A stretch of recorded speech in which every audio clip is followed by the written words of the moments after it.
the gospel of life, incorruption, immortality, and sonship with the bondservant of Christ, John Anosike. Now here's what Paul said. I love what Paul said. He said, put on the whole armor. The whole armor. Put on the whole armor of God. I said, what? No, stop there. What? Wait a minute. This is God's armor. Wake up. Just stop there. I don't want us to move anywhere further. Let's just sit here. If I have a seat here now, I would have sat down.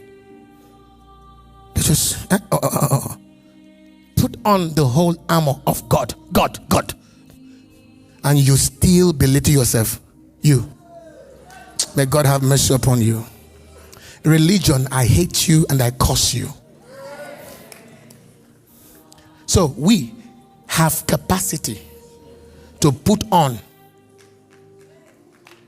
armors of God that are exclusively for God. So the question is, who are you? I didn't say, no.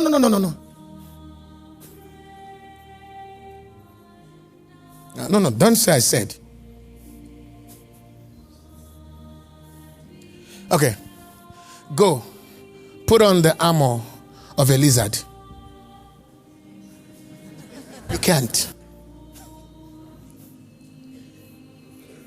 Come on. I'm asking you. Go put on the armor of a lizard. You can't. Because you only can put on the armor of a lizard when you become a lizard.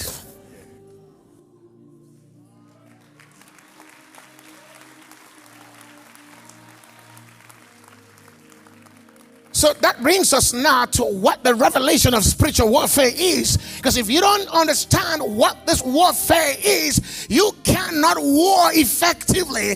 This is a warfare of gods.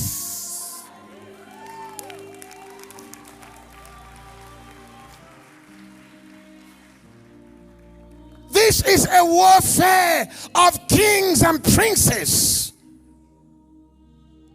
This is a warfare of spirits. So how dare you go into this warfare with a human mentality, with a natural mentality? You've been defeated already. You're actually going to die. You launch into this warfare. You are deployed into spiritual warfare with the mentality of a God. Remember, I'm not talking about the God, but God's. Small g. You are a descendant of the God.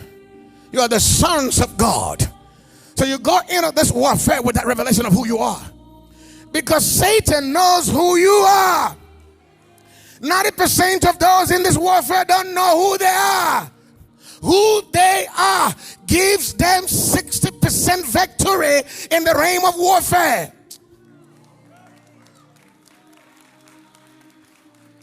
The victory that God gave to Jesus when he introduced Jesus to the realms of the spirit was sonship.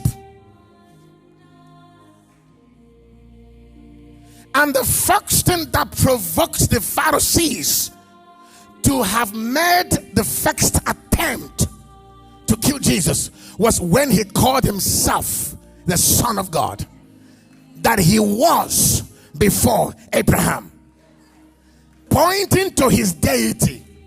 Now here's the point. It says put on the whole armor of God. Get that point. What you are called to put on is not the armor of angels. That means you are the leading force in this war. Fair. Because he that puts on the armors of God reflect the image and likeness of God to angelic generals. So when you appear, boom, angels are behind you.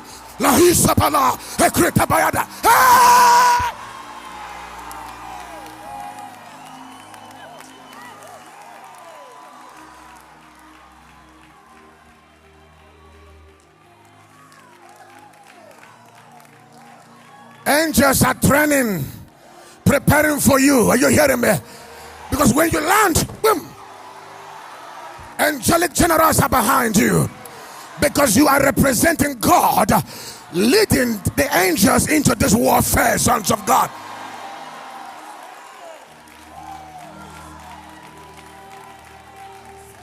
Imagine that when you show up, you look exactly like God. Angels will see you as God because they are used to warring with God. When the king shows up, they know there's a particular, concise, customized armors that God puts on. When he shows up, everybody will know that the king has come. So until we become gods in the realm of spiritual warfare, our effectiveness in that dimension will be short-circuited. Because Paul said, put on the whole armor of God. So in other words, check it out. When Paul was speaking about the armors of God, he was referring to the Roman soldiers' what? Military armors. You know that they cover completely.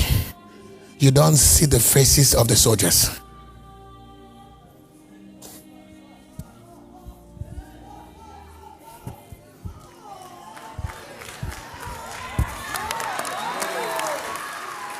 So the whole armor of God reflects God. That attracts the presence, the fierce fire of God on a man. It's no longer you in war. It's no longer you at war. It is God warring in and through you.